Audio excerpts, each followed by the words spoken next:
கர்த்தருடைய நாமம் மகிமைப்படுவதாக. ஹல்லேலூயா.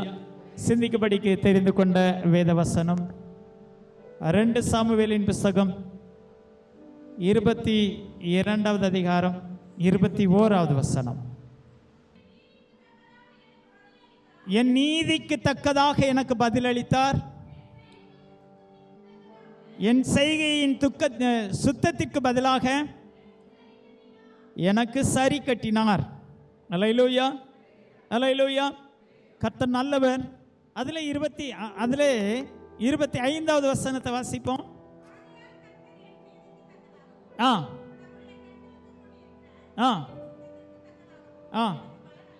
சுத்தத்திற்கு தக்கதாகவும் பலன் அளித்தார். அல்லேலூயா, அல்லேலூயா. ஆண்டவருடைய நாமம் மகிமைப்படுவதாக. இந்த வார்த்தை அந்த அதிகாரத்தின் முதல் வசனத்தை வாசிப்போம். எல்லா சத்துருக்களினுடைய கையிலிருந்து விடுவித்த போது தாவீது பாடின பாடல் இது. அல்லேலூயா, அல்லேலூயா. ஆண்டவர் நீதிக்கு தக்கதாகவும் சுத்தத்துக்கு தக்கதாகவும் பதில் கொடுக்கிற தெய்வமா இருக்கிறார். அல்லேலூயா, அல்லேலூயா, அல்லேலூயா. தாவீதை குறித்து பார்க்கும்போது பல விதங்களிலே நெருக்கப்பட்டான்.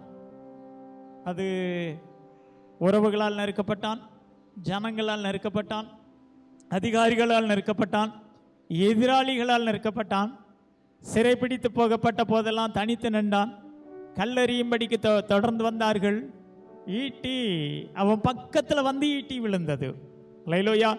மரணத்துக்கும் அவனுக்கும் ஒரு அடி தூரத்தில் அவன் போயிருந்தான். எல்லா நிலைமைகளிலும் அவன் நீதி உள்ளவனாய் இருந்ததினாலே கர்த்தர் அவனை காப்பாற்றினார். அல்லேலூயா. ஒரு மனிதனுடைய வாழ்க்கையில நீதி என்பது ரொம்ப அவசியமா இருக்கிறது.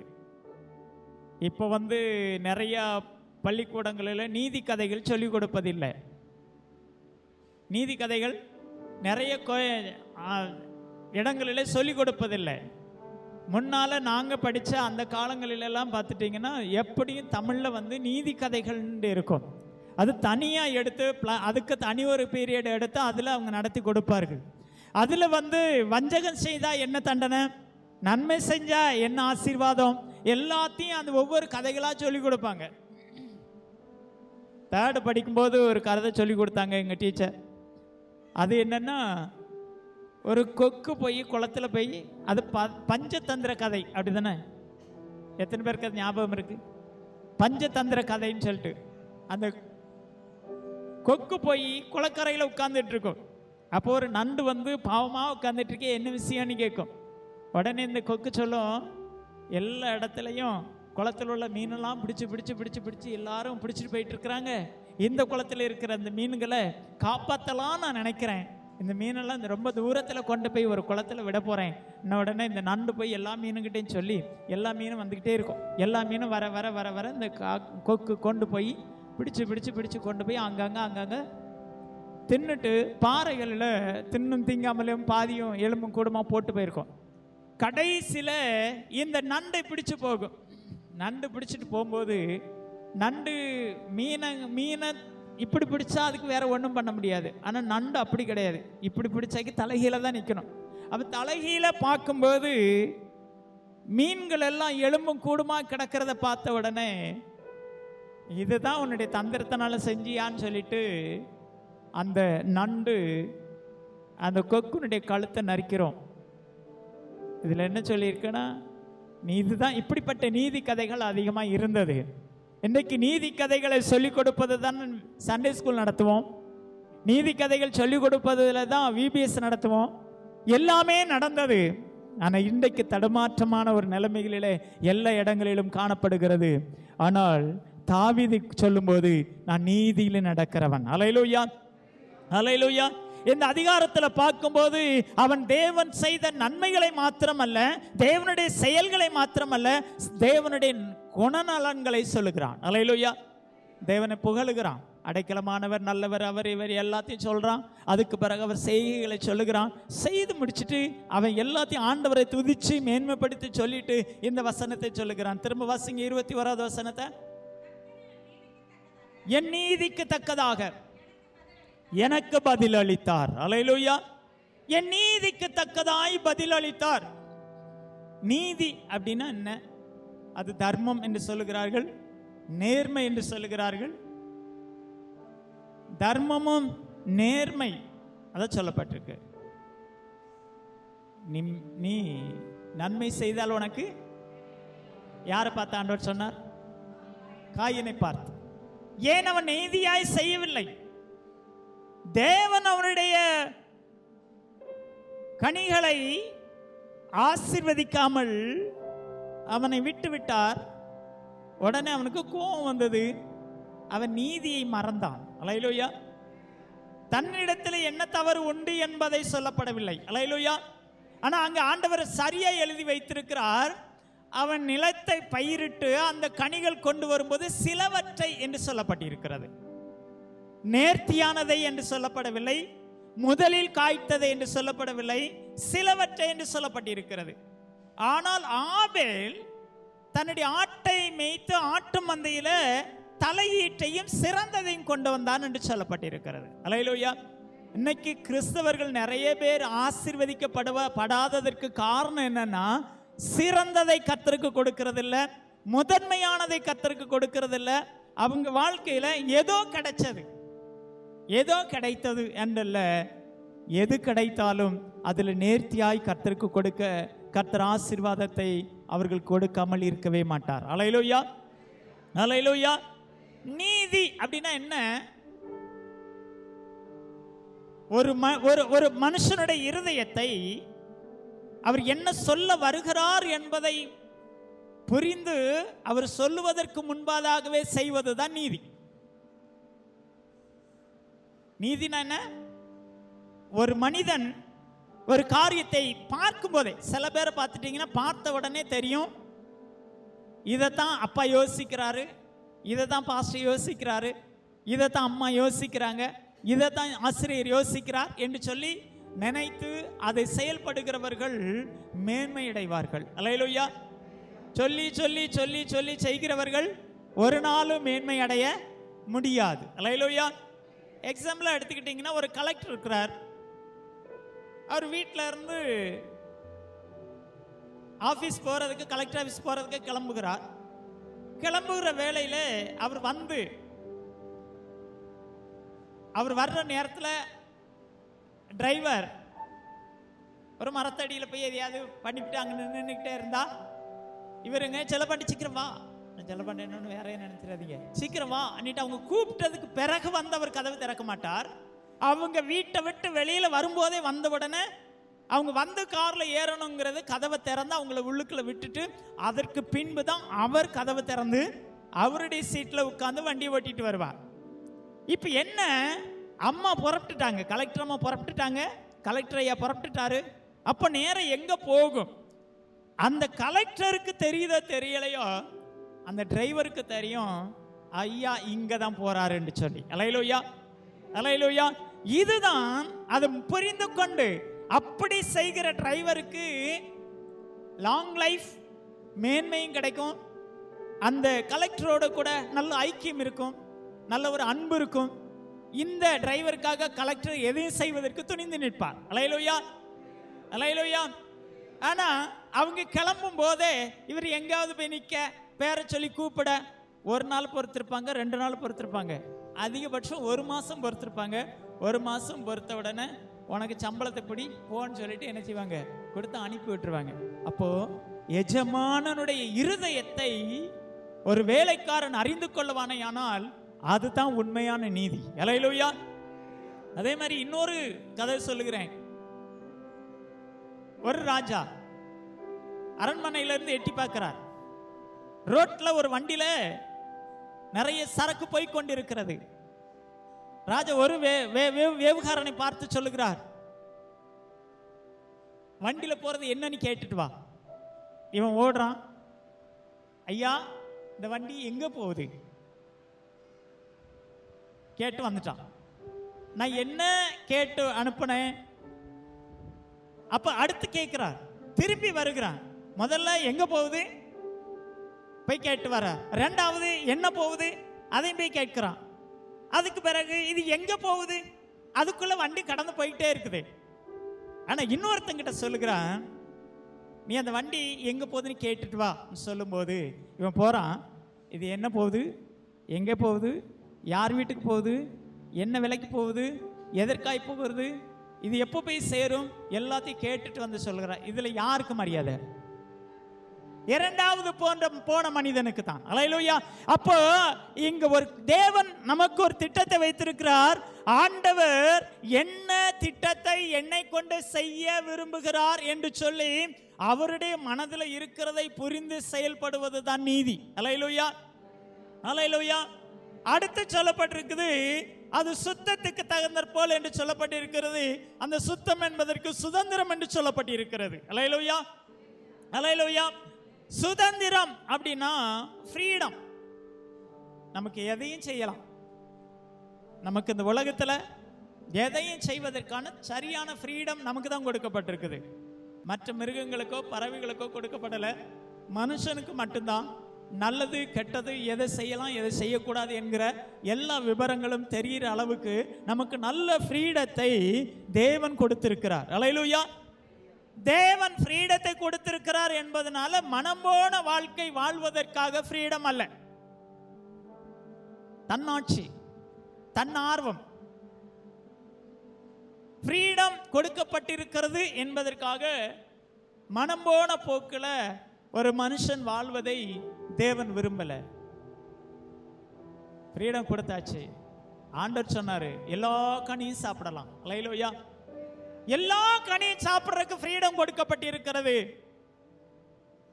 ஆனால் அந்த ஃப்ரீடத்தை உடைப்பதற்கு பிசாசு அழகா தந்திரத்தை செய்கிறான். அல்லேலூயா.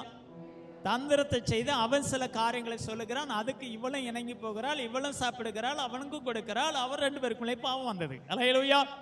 அப்போ நிறைய நேரங்களிலே சுதந்திரம் என்கிற நிலைமையை எல்லை மீறின செயல்பாடுகளுக்குள்ளே கொண்டு போகிறோம். எல்லையை மீறி போகிறோம். இதை செய்யக்கூடாது என்று சொல்லி நம்ம மனசாட்சி சொல்லியும் அதையும் மீறி நம்ம செய்கிறோம். அல்லேலூயா, அல்லேலூயா, அல்லேலூயா. உண்மையிலே சொல்லுகிறேன், சில காரியங்களுக்கு நம்ம புறப்பட்டு போகும்போது ஆண்டவர் நமக்கு உணர்த்துவார். இதை செய்ய வேண்டாம், இந்த பஸ்ஸில் வேண்டாம், அடுத்த பஸ்ஸில் போங்க. அது எல்லாருக்கும் அந்த அனுபவம் இருக்கா எனக்கு தெரியாது. சில நேரங்களில் புறப்பட்டு நம்ம போவோம். போயிட்டு இருக்கும்போது எதையாவது மறந்து வச்சுட்டு போயிடுவோம். ஏன் மறந்து வச்சுட்டு போகிறோம் தெரியுமா? தேவன் அதில் ஒரு திட்டத்தை வைத்திருப்பார். மறந்து வச்சுட்டு போன பொருளை எடுக்கிறதுக்கு ரிட்டர்ன் ஆகி வருவோம். நம்ம போக வேண்டிய இடத்துல ஏதோ ஒரு ஆக்சிடென்ட் நடக்கும், ஏதோ ஒரு பிரச்சனை நடக்கும். ஆனால் அதை சமாளிக்கவும் அதை விட்டு விலகுவதற்கும் கர்த்தர் அனுமதிக்கிறார். மற்ற மக்கள் என்ன செய்வாங்கன்னா, ஒரு நல்ல காரியத்துக்கு போயிட்டு திரும்பி வரலாமா அப்படியே போவாங்க. அல்லேலூயா. அப்படி அல்ல. திரும்பி வந்தாலும் நமக்கு ஆசீர்வாதம், திரும்ப போனாலும் நமக்கு ஆசீர்வாதம். தேவன் நம்மை குறித்து என்ன திட்டம் வைத்திருக்கிறார் என்பதை நம்ம புரிந்து கொள்ள வேண்டும். அல்லேலூயா. அப்போ ஃப்ரீடம் கிடைக்கிறது என்பதற்காக ஒரு மனிதன் எந்த காரியத்தையும் செஞ்சிட முடியாது. தாவீது ஃப்ரீடம், நல்ல ஃப்ரீடம் கிடைத்தது, நல்ல விடுதலை கிடைத்தது. அவன் எதையும் செய்யக்கூடிய எல்லா நிலைமையும் அவனுக்கு கிடைத்தது. அல்லேலூயா, அல்லேலூயா. அப்ப அந்த நேரத்தில் அவன் என்ன செய்கிறான்? நமக்கு ஆராதனைக்கு வரணும்னு கட்டாயம் இல்லை, அப்படித்தானே? ஆமாவா இல்லையா? வரவும் வரலாம், வரலனாலும் இருந்துக்கலாம், அப்படித்தானே? நம்ம அதனை யோசிக்கிறோம். வரணும்னு இஷ்டம் இருந்தா வருவோம், வர்றதுக்கு இஷ்டம் இல்லைன்னா அது நம்ம மேல. நமக்கு ஒரு கர்த்தர் ஃப்ரீடத்தை கொடுத்திருக்கிறார். வந்த ஆசீர்வாதம், வரலன்னா சாபங்கிறதையும் நமக்கு கொடுத்திருக்கிறார். உடனே பாஸ்டனுக்கு சாபங்கிற வார்த்தையை சொல்லிட்டாரு அப்படி இருக்கக்கூடாது. அல்லேலூயா. ஆண்டவர் என்ன ஃப்ரீடத்தை கொடுத்திருக்கிறார்? அனுபவிக்க, எல்லாவற்றையும் அனுபவிக்க எனக்கு அதிகாரம் உண்டு. ஆனால் எல்லாத்தையும் அனுபவிக்க எனக்கு அதிகாரம் இருந்தாலும் அது எனக்கு தகுதியாயிராது. அல்லேலூயா, அல்லேலூயா.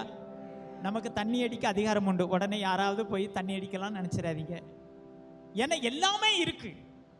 தண்ணி அடிக்கவோ, தம் அடிக்கவோ, கெட்ட வார்த்தை பேசவோ, சண்டை போடவோ, கொலை செய்யவோ, எல்லா ஃப்ரீடமும் உலகத்தில் நமக்கு கொடுக்கப்பட்டிருக்கு. ஆனா எல்லாம் நமக்கு தகுதியாயிராது. அல்லேலூயா. எல்லாம் எனக்கு எனக்கு தகுதியாயிராது. பவுல் சொல்லும்போது அதான் சொல்ல, எல்லாம் உனக்கு முடியும், எல்லாத்தையும் செஞ்சிட முடியும், ஆனா உனக்கு எதுவுமே தகுதி இல்லை. எது உன்னை தகுதிப்படுத்துமோ அதற்கு உன்னை ஒப்பு கொடுக்க வேண்டும். அல்லேலூயா. தாவீது அவனுக்கு நல்ல ஃப்ரீடம் கிடைச்சதுனால அவன் ஒரு பெரிய தவறை செஞ்சிட்டான். இன்றைக்கு அது நமக்கு பெரிய தவறு. அந்த காலத்தில் அது தவறு தான், இப்பவும் அது தவறு தான். இன்னைக்கும் அன்னைக்கு ராஜாக்கள் மட்டும் செய்து வந்த அந்த தவறை இன்னைக்கு சாதாரணமான ஆட்களும் நிறைய செஞ்சிட்டு இருக்காங்க. அல்லேலூயா. தவறு நடந்துருச்சு, அந்த தவறை விட்டு வெளியில வரணும். ஆனா தாவீது சொல்றான், எல்லா ராஜாக்களும் செய்தது போலதான் நானும் செய்றேன். எல்லா ராஜாக்களும் செய்வது போல அவன் செய்திருக்கிறான். ஆனால் எல்லா ராஜாக்களை போல தாவீதை கர்த்தர் தெரிந்து கொள்ளவில்லை. அல்லேலூயா. இதுதான் உண்மை. உலகத்தில் எல்லாரும் பல காரியங்கள் செய்யறாங்க, அவங்கள மாதிரி செய்வதற்கு கர்த்தர் நம்மை தெரிந்து கொள்ளவில்லை. நம்ம விதிவிலக்காய் வாழ வேண்டும் என்பதுதான் தேவனுடைய திட்டம். அல்லேலூயா. அல்லேலூயா. காலையில எழுந்து ஜெபம் பண்ணலன்னா என்ன ஆண்டவர் அடிக்க போறாரு? இல்ல, அது நமக்கு ஃப்ரீடம் கொடுக்கப்பட்டிருக்கு. அல்லேலூயா. நைட்டு ஜெபம் பண்ணலன்னா என்ன ஆண்டவர் அடிக்க போறாரு? இல்ல பாஸ்டர் பார்க்க போறாரு. வருவாரு, வந்தாக்கி 4 வார்த்தை பேசிவிட்டு அவர் பாட்டில் சிரிச்சிட்டு ஜெபம் பண்ணிட்டு அவர் பாட்டில் போய்கிட்டே இருப்பாரு. யாருக்குமே தண்டனை கொடுக்கவோ நியாயம் தீர்க்கவோ எந்த மனுஷனுக்கும் அதிகாரம் கிடையாது. அல்லேலூயா. அப்போ தாவீது அவ்வளவு தவறு, பெரிய தவறை செய்தான். செய்து முடிச்சிட்டு எல்லா ராஜாக்களும் செய்வது போலதான் நானும் செய்யறேன், இது வழக்கமான ஒன்று தானே, செய்து முடிச்சிட்டு வந்துட்டான். அவளை எடுத்துக்கொண்டது மட்டுமல்லாமல் அவளுடைய புருஷனை ஆள் வச்சு கொண்டுட்டான். அல்லேலூயா. அல்லேலூயா. இதை காட்டிலும் மோசமான பாவம் உலகத்தில் இல்லை. அல்லேலூயா. ஆனா அந்த தவறு செய்தான், அது பாவம் தான். செய்தது சரி என்று சொல்லி வீட்டுக்கு இருந்தான். வீட்டுக்கு வந்து உட்கார்ந்தான். அங்கே இன்னொரு தீர்க்கதரிசி வந்தான். அவன் பேர் என்ன? ஆமா, நாத்தான் வேலு. இல்லை, நாத்தான். ஆமா, நாத்தான் வேலு புதிய ஏற்பாட்டில் வராரு. நாத்தான் தீர்க்கதரிசி வந்தாரு. நம்மளா இருந்தா என்ன சொல்ல, நம்ம மறைமுகமா சொன்னாலே நான் நீ யாரையும் நீ கேட்கறக்குன்னு சொல்லிடுவாங்க, அப்படித்தானே? ஆனா அழகா ஒரு கதையை சொல்லி, ஒரு பெரிய எஜமான் இருந்தான், அவனுக்கு நிறைய ஆடு மாடு இருந்துச்சு, அவனுக்கு எல்லாமே சொத்துக்கள் இருந்தது, அருமையான மனுஷனா இருந்தான். இவன் போவான் வருவான், அவன் எவ்வளவு கதையை சொல்லியிருப்பான், எல்லாம் செய்வான். ஆனா இவனுக்கு ஒரு ஆசை, பக்கத்து வீட்டில் இருக்கிறதுனா செல்ல ஆட்டுக்குட்டி. அதை பாருங்க எவ்வளவு அழகா சொல்லி கொடுக்குறான். பக்கத்து வீட்டில் இருக்கிறதானே அந்த மெய்ப்பனால நல்லா செல்லமாய் வளர்க்கப்பட்ட அந்த ஆட்டுக்குட்டி, அதை பார்த்த உடனே இவனுக்கு ஆசை வந்துச்சு. அதை பிடிச்சி கொண்டு வந்து அறுத்து அடிச்சு சாப்பிட்டு இந்த ஏப்பம் விட்டுட்டான்னு சொல்லும்போது இவனுக்கு என்ன தண்டனை கொடுக்கலாம்? தாவீது சொல்றான், அவன் கொல்லப்பட வேண்டும். அல்லேலூயா. அப்பதான் அத்தன் சொல்றான், அந்த மனுஷன் நீ தானே. அல்லேலூயா. நமக்கு அந்த எச்சரிப்புனுக்கு யாராவது கொடுக்க முடிகிறதா? நம்ம செஞ்ச தவறை நம்மளுக்கு யாராவது சுட்டி காட்ட முடியுதா? சுட்டி காட்டணும்னு நினைக்கும் போது சொல்ல, எனக்கும் ஆண்டவருக்கும் உள்ளது. நீ யாரு என்னை சுட்டி காட்ட நம்ம சொல்லிடுறோம், அத்தனை எனக்கும் ஆண்டவருக்கு உள்ளது. நான் எத்தனை தவறு செய்தாலும் எத்தனை பாவத்தை செய்தாலும் என்னை மன்னிக்கிறதுக்கு ஒருத்தர் இருக்கும்போது நீர் யாரையா என்னைய சொல்றதுக்கு அன்னிட்டு நம்ம கேட்டுருவோம். கேட்கலனாலும் மனசுல வச்சிருப்போம். சிலர் கேட்போம், சில பேர் கேட்க மாட்டோம். சிலர் சொல்லுவாங்க எல்லாத்துக்கும் காரணம் இவர் தானே, ஊழியக்காரர் மேல பழிய போடுவாங்க. பல காரியங்கள் இருக்கிறது. ஆனால் அங்க சொல்லப்பட்ட ஒரு காரியம் என்னன்னா, அவன் உடனே ஓடி போய் தேவ சமூகத்தில் விழுந்து அழுது கண்ணீர் விட்டு முகங்குப்புற விழுந்து ஆண்டவரிடத்தில் தன் பாவங்களை அறிக்கை செய்து, ஒரியாவை கொன்னது பாவம், ஒரியாவனுடைய மனைவி எடுத்தது பாவம், எல்லாத்தையும் சொல்லி ஆண்டவருடைய சமூகத்தில் அழுகிறான். அழுதுகிட்டு ஒரு வார்த்தை சொல்லுகிறான், ஆண்டவரே ரட்சணியத்தின் சந்தோஷத்தை என்னை விட்டு எடுத்து விட்டுறாதையும். அன்னைக்கு ரட்சிப்பு நிச்சயம் கிடையாது. தாவீது நாட்களில் ரட்சிப்பு நிச்சயம் கிடையாது. இன்றைக்கு நமக்கு ரட்சிப்பு நிச்சயம் இருக்குது. ரட்சிப்பு நிச்சயத்தை தெரியாத அந்த நாளிலே சொல்லுகிறான், ரட்சிப்பை என்னை விட்டு எடுத்து போடாதிரும். இன்னைக்கு ரட்சிப்பு நிச்சயத்தை பெற்றுக்கொண்ட நாம அந்த ரட்சிப்பின் நிச்சயம் கரைப்பட்டு போகிறதை பார்த்து எப்படி இருக்கிறோம், அது எப்படி யோசிக்கிறோம்? ஸ்தோத்திரம். வேற ஒன்றும் இல்லை, இன்னைக்கு நான் கொஞ்சம் லேட்டாகவே கிளம்பி வந்தேன். ஒரு ஷர்ட்டை அயன் பண்ணி வச்சுட்டேன். அதுக்கு பிறகு எடுத்து போடுறேன். அங்கன அங்கன அங்கன அங்கன கரை இருக்கு. அது எப்படி அந்த இதில் கரை வந்தது எனக்கு தெரியல. பார்த்து இனிமேல் இந்த சட்டையை போடக்கூடாதுன்னு சொல்லி அதை தூக்கி போட்டுட்டு அதுக்கு பிறகு இந்த சட்டையை போட்டு வந்து. ஏன்னு கேட்டிங்கன்னா, சாதாரணமான ஒரு ஆராதனைக்கு நம்ம வரும்பொழுது ஒரு நல்ல வஸ்திரத்தை மாற்றிட்டு தான் வரணும் என்று சொல்லி நம்ம நினைக்கிறோம். தேவ சமூகத்துக்கு வரும்போது நம்ம கரைகளை நம்ம விட்டு சுத்தப்படுத்தி விட்டு தான் தேவ சமூகத்துக்கு வர வேண்டும் என்பதை மறந்து விடக்கூடாது. அல்லேலூயா, அல்லேலூயா. அதுக்கு தான் சொல்லுகிறோம், சீக்கிரம் சீக்கிரம் சீக்கிரம் சீக்கிரம். ஆராதனைக்கு ஏன் சீக்கிரம் வர சொல்லுகிறோம்? ஏன் சீக்கிரம் வந்து கர்த்தரை ஆராதிக்க வேண்டும்? ஒன்று, நாம வருவதற்கு முன்பதாகவே பரிசுத்த ஆவியானவர் இங்க வந்து உட்கார்ந்து இருக்கிறார். அல்லேலூயா. நாம வருவதற்கு முன்பதாகவே நமக்குள்ளே உலாவுகிற பரிசுத்த ஆவியானவர், நம்மை ஆசீர்வதிக்கிற பரிசுத்த ஆவியானவர், கண்டித்து உணர்த்துகிற பரிசுத்த ஆவியானவர், பாவத்தை உணர்த்துகிற பரிசுத்த ஆவியானவர், ஆறுதல் படுத்துகிற பரிசுத்த ஆவியானவர், ஐக்கியத்தை உண்டாக்குகிற பரிசுத்த ஆவியானவர், தைரியத்தை கொடுக்கிற பரிசுத்த ஆவியானவர், சுகத்தை கொடுக்கிற பரிசுத்த ஆவியானவர் இங்கே வந்து இருக்கிறார். அல்லேலூயா. முதல்ல அவர் நமக்கு முன்னால வந்துடுறார். இரண்டாவது, நாம தேவனுடைய சமூகத்தில் வந்ததுக்கு பின்பு நம்ம யார் என்பதை புரிந்து கொள்ளுகிற ஒரு நேரமாய் காணப்படுகிறது. அல்லேலூயா. நம்ம வீட்டில் எவ்வளவுதான் ராத்திரியும் பகலும் உட்கார்ந்து ஜெபம் பண்ணினாலும் தேவ சமூகத்துக்கு வரும்போது மட்டும்தான் நம்முடைய குறைகள் நமக்கு உணர்த்தப்படுகிறது. அல்லேலூயா, அல்லேலூயா. அதனால தான் ஆராதனைக்கு முன்னாலே 10 நிமிஷத்துக்கு முன்னால வந்து ஸ்தோத்திரம் பண்ணுங்க, ஜெபம் பண்ணுங்க. எதுக்கு நம்ம சொல்லுகிறோம்? 10 மணிக்கு ஆரம்பித்து 2 மணிக்கு ஆராதனை முடியும். அந்த நாட்களில் மக்கள் ஞாயிற்றுக்கிழமையில் ஆராதனைக்கு வரும்போது பச்சை தண்ணி கூட குடிக்க மாட்டாங்க. 10 மணிக்கு ஆரம்பிக்கும், பச்சை தண்ணி கூட குடிக்க மாட்டாங்க. அது 80 வயசு கிழவியா இருந்தாலும் சரி. இங்க யாரும் 80 வயசுல யாரும் இல்லை, அதனால சொல்றேன். அல்லேலூயா. 80-90 வயசா இருந்தாலும் காலையில இருந்து ஒரு சொட்டு தண்ணீர் கூட குடிக்காம ஆலயத்தில் வந்து இருந்து 10 மணிக்கு ஆரம்பிச்சா 10:30 வரைக்கும் ஸ்தோத்திரம். அந்த 10:30 வரைக்கும் ஸ்தோத்திரம் பண்ணிட்டு அதுக்கு பிறகு 10:45 அந்த ஸ்தோத்திரம் பண்ணும்போதே நம்முடைய குறைகள் நமக்கு உணர்த்தப்படும், நம்முடைய தவறுகள் உணர்த்தப்படும், நம்ம யார் என்பதை புரிந்து கொள்ள முடியும். ஆராதிக்க நம்ம தகுதியா இருக்கிறோமா இல்லையா என்பதை புரிந்து கொள்ள முடியும். ஆண்டவரிடத்தில் அறிக்கை பண்ணி நம்மை தகுதிப்படுத்தணும்.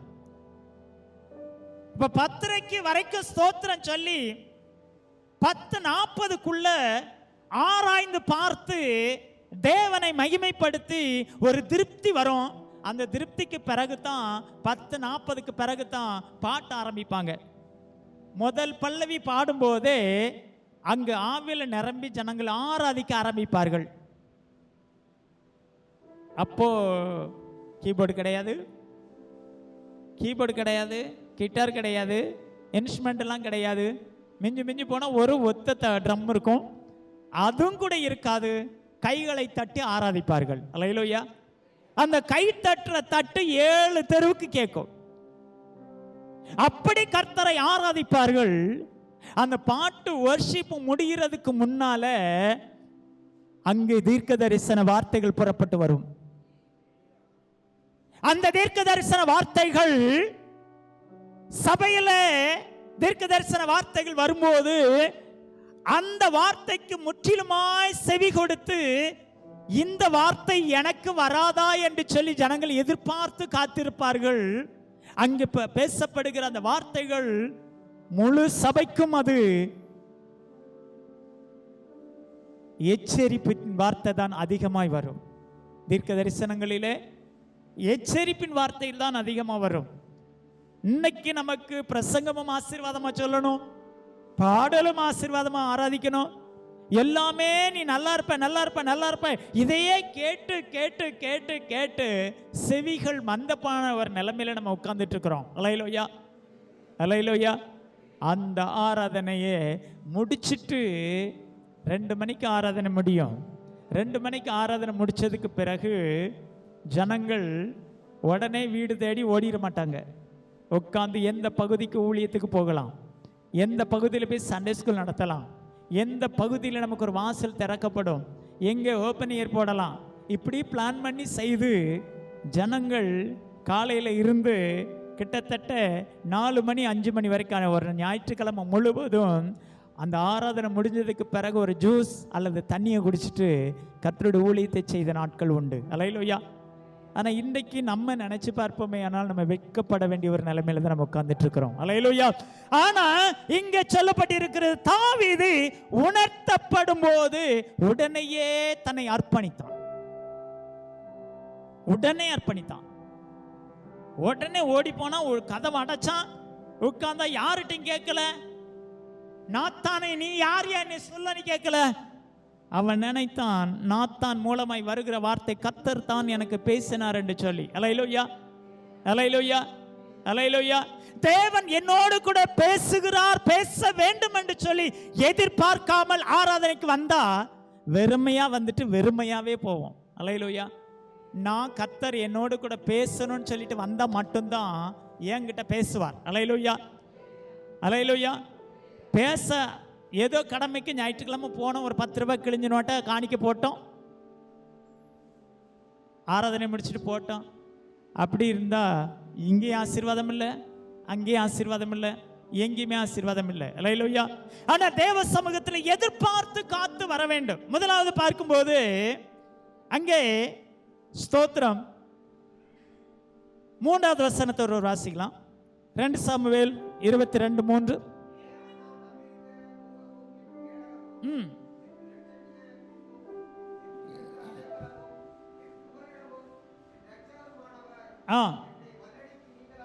என்னை வல்லடிக்கு நீங்களாக்கி ரட்சிக்கிற தேவன். அல்லேலூயா, அல்லேலூயா. வல்லடிக்கு நீங்களாக்கி ரட்சிக்கிற ஒரு தெய்வமா இருக்கிறார். அதனால நீங்களும் நானும் நீதி செய்தால் இக்கட்டுகளுக்கு நம்ம விலைக்கு பாதுகாப்பார். வல்லடி அப்படின்னு என்ன அர்த்தம்? சுத்தி அடிக்கிற அடி. எல்லாம் சுத்தி சுத்தி சுத்தி சுத்தி மாத்தி மாத்தி மாத்தி அடி வாங்கி அதில் நெருக்கப்பட்டு ஒடுக்கப்பட்டு தவித்து நிற்கிற நம்மை பார்த்து ஆண்டவர் சொல்லுகிறார். இங்க சொல்லப்பட்டு இருக்கிறது, வல்லடிக்கு நீக்குகிற ஒரு தெய்வமா இருக்கிறார். அல்லேலூயா.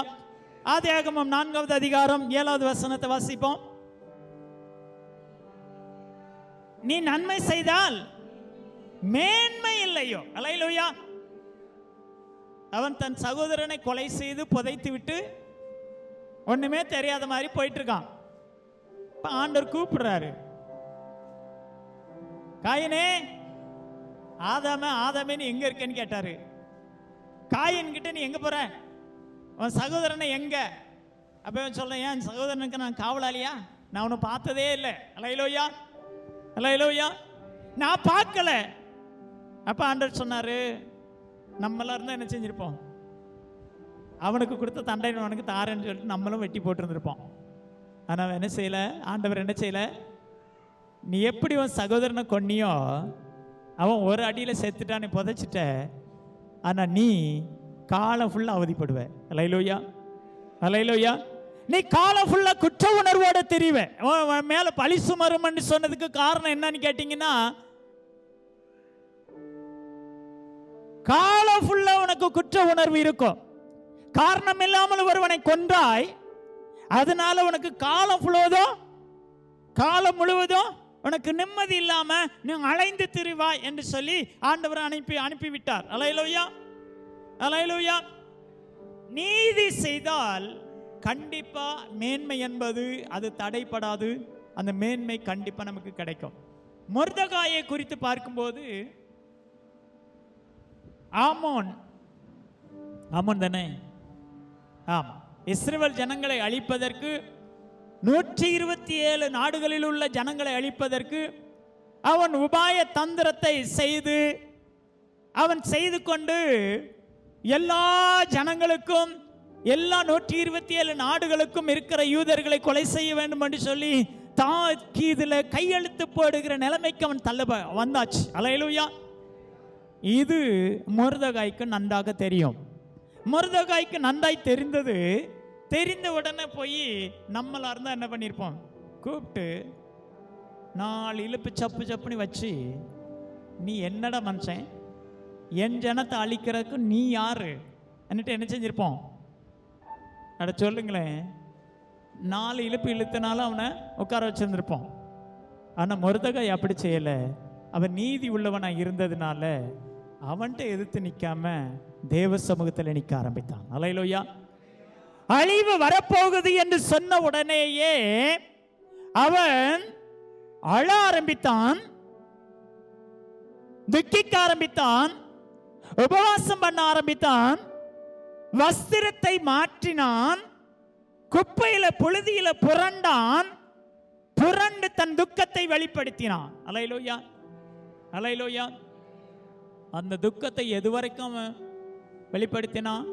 கண்டிப்பா இந்த காரியத்தில் ஜெயம் கிடைக்க வேண்டும் என்பதற்காக வெளிப்படுத்தினான். அல்லேலூயா.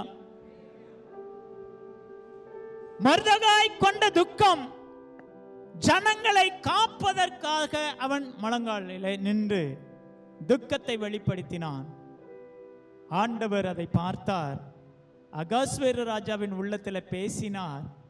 அதுக்கு முன்னால எஸ்தர் மூலமாய் கர்த்தர் கிரியை செய்ய ஆரம்பித்தார். எஸ்தர் போன உடனே அகாஸ்வேரு ராஜாவினுடைய கண்களில் கிருபை கிடைக்கப்பட்டுச்சு. அதுக்கு பின்பு மொர்தெகாய் செய்த காரியங்கள் எல்லாம் அவனுக்கு விவரித்து சொல்லப்பட்டுச்சு. ஏற்கனவே மொர்தெகாய் எந்த ஆபத்திலிருந்து ராஜாவை காப்பாற்றினான் என்று சொல்லப்பட்டதை பார்க்கும்போது அவனுக்கு நல்லது செய்ய வேண்டும் என்று சொல்லி ராஜா கொண்டு போய் ராஜாவின் அடுத்த ஸ்தானத்தில் மொர்தெகாய் உயர்த்தப்பட்டான். மேன்மை கிடைத்தது. அல்லேலூயா. நீதி செய்தா கண்டிப்பா மேன்மை உண்டாகும். அல்லேலூயா. அது நீதியை செய்யும் போது கண்டிப்பா கர்த்தர் மேன்மை கொடுக்கிற தெய்வமா இருக்கிறார். அல்லேலூயா. இன்னைக்கு அநேகர் என்ன செய்கிறாங்கன்னா பாரம்பரியத்தை நம்பி ஓடிக்கொண்டிருக்கிறார்கள். ஆண்டவர் ஒரு வசனத்தில் சொன்னார், இயேசு கிறிஸ்து, சதுசேயர் பரிசேயரை காட்டிலும் உங்க நீதி அதிகமா இருக்கணுமா? யாரை காட்டிலும்? பரிசேயரும் சதுசேயரை காட்டிலும் உங்க நீதி அதிகமா இருக்கணும். பரிசேயரும் சதுசேயரும் செய்கிற ஒரு காரியம், ஆலயத்துக்கு முக்கியத்துவம் கொடுத்தார்கள், தேவனுடைய பிரமாணங்களுக்கு முக்கியத்துவம் கொடுத்தார்கள், அந்த பிரமாணங்களுக்கு முக்கியத்துவம் கொடுத்தார்கள். அதான் இன்னைக்கு நிறைய பேர் பாரம்பரியத்துக்கு ரொம்ப முக்கியத்துவம் கொடுப்பாங்க. ரட்சிக்கப்பட்டிருப்பாங்க, ஞானஸ்நானம் எடுத்திருப்பாங்க, ரெகுலர் ஆவிக்குரிய ஆராதனையில் ஆராதிப்பாங்க. சிலரை பார்த்தீங்கன்னா ரொம்ப கைத்தட்டுவாங்க. கைத்தட்டுறதை நான் தப்புன்னு சொல்லலை. சபையில் பார்த்துட்டீங்கன்னா அவங்கள மாதிரி பரிசுத்தவாட்டி யாருமே இல்லை என்கிற அளவுக்கு ஆக்டிங் பண்ணிக்குவாங்க. அவங்க வீடுகளில் ஒரு ஃபங்க்ஷன் வரும்போது உலகத்தான் என்ன செய்கிறான்னா அத்தனையும் செஞ்சிருவாங்க. லைலோயா. ரட்சிக்கப்பட்ட ஞானஸ்நானம் எடுத்த ஒரு குடும்பத்தில் உலகத்தான் செய்கிறது போல முகூர்த்த கால் நட்டுறது அது ஆசீர்வாதமே கிடையாது. லைலோயா. உலகத்தான போல வாசல்ல அவங்க சொல்லுவாங்க, உலகத்தார்கள் சொல்லுவாங்க, அந்த உலகத்தார் செய்கிற அவங்க நீதியா செய்யறாங்க. எப்படி செய்யறாங்கன்னா அவங்க செய்யறதெல்லாம் அவங்க கரெக்டா செஞ்சுட்டு போயிடுவாங்க. நம்ம அங்கேயும் இல்லாம இங்கேயும் இல்லாம ரெண்டாங்கட்ட நிலைமையில நிறைய கிறிஸ்தவ வீடுகள் இருக்கிறது. அல்லேலூயா, அல்லேலூயா, அல்லேலூயா. நிறைய குடும்பங்களில், கிறிஸ்தவ குடும்பங்களில் ரெண்டாங்கட்ட நிலைமை தான். கேட்டால் சொல்லுவாங்க, அண்ணனுக்காக, அக்காவுக்காக, தம்பிக்காக, சொந்தக்காரங்களுக்காக, ஊருக்காக எல்லாத்துக்கும் செய்கிறாங்க. உன்னை ரட்சித்தது ஊரல்ல, உன்னை அபிஷேகம் பண்ணினது ஊரல்ல, உனக்காக தியாகம் பண்ணினது ஊர் கிடையாது. தேவன் தியாகம் பண்ணியிருக்கிறார், தேவன் அவலத்தையும் செய்து வைத்திருக்கிறார், தேவனை அபிஷேகம் பண்ணியிருக்கிறார். தேவனுக்கு முக்கியத்துவம் கொடுக்காத எந்த ஒரு குடும்பமும் ஆசீர்வாதங்களை ஓரளவு ஆசீர்வாதமா தெரியலாம், ஆனா மனசுல நிம்மதியே இருக்காது. அல்லேலூயா, அல்லேலூயா. அப்போ இங்க என்னன்னா பாரம்பரியத்தை நம்பி ஓடுறாங்க, அவங்கள காட்டிலும் நம்ம நீதி அதிகமா இருக்கணுமா? ஆண்டவர் அதான் உவமையில சொன்னார். சமாரியன் கதையில சொல்லும்போது வழிப்போக்கன் போனான், அவன் அடிபட்டு கிடக்கான். ஆசாரியன் போறான், லேவியனும் போறான். 2 பேரும் பார்த்துட்டு அவன் பாட்டில் போயிடுறான். ஆனா எங்க இருந்தோ வந்த ஒரு சமாரியன் வந்து அவனை காயம் கட்டுறான், தூக்குறான், தன் வாகனத்தில் எடுத்து கொண்டு போய் ஒரு இடத்துல கொண்டு போய் சத்திரத்தில் சேர்த்து அவனுக்கு தேளவெல்லாம் பார்க்குறான். ஏன் பார்க்குறான்? இன்னைக்கு ரட்சிக்கப்பட்ட நாம நல்லது செய்வதற்கு திராணி இருந்தோம், எத்தனை நேரங்களில் செய்யாம போயிடுறோம். திராணி இருந்து, திராணி இல்லாதவங்கள சொல்லல ஆண்டவர். திராணி இருந்து நீ செய்யலனா அது பாவம். அல்லேலூயா, அல்லேலூயா. பலன் இருந்தும் அந்த பலனை உபயோகப்படுத்தலைன்னா அது பாவம். டைம் இருந்தும் டைமை பிரயோஜனப்படுத்த தெரியலன்னா பாவம். நம்ம நினைக்கிற உபச்சாரம் பண்றது, வேசித்தனம் பண்றது, மொத்தமான குடிக்கிறது, வெறிக்கிறது பாவம் என்று சொல்லி. அல்லேலூயா.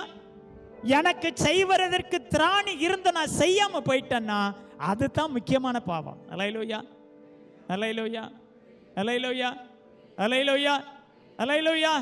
இப்போ நான் ஒன்று சொல்றேன், நம்ம ரோட்ல போயிட்டு இருக்கிறோம், நம்ம பக்கத்திலேயே இன்னொரு வண்டி வந்து மோதிருது. நம்ம விழல, யாரோ ஒருத்தர் 2 பேரும் மோதி விழுந்துட்டான். நம்ம டக்குன்னு நமக்கு மனசு என்ன சொல்லும்? கீழே விழுந்துட்டானுங்க, அடிபட்டுருச்சு, பிரச்சனையா கிடக்கு, என்ன செய்வோம்? அப்படின்னா நழுவி என்ன செய்வோம்? போயிட்டே இருப்பான். கேட்டா சொல்லுவான், போலீஸ் கேஸ் ஆச்சுன்னா எங்கேயாவது நம்ம போகணுமே. அல்லேலூயா. அப்படிப்பட்ட இடங்களிலே தேவ பிள்ளைகள் இறங்கி நின்று சில காரியங்களை செய்து ஒரு மனுஷனுக்கு உதவி செய்யும் போது இன்னைக்கு இல்லை என்னைக்காவது ஒரு நாள் அவன் ஆண்டவரை அறிந்து கொள்ளுவான். எங்கேயோ ஒரு இடத்துல அவன் கர்த்தருக்காக வாழ்கிற ஒரு மனுஷனை மாறுவான். அல்லேலூயா, அல்லேலூயா.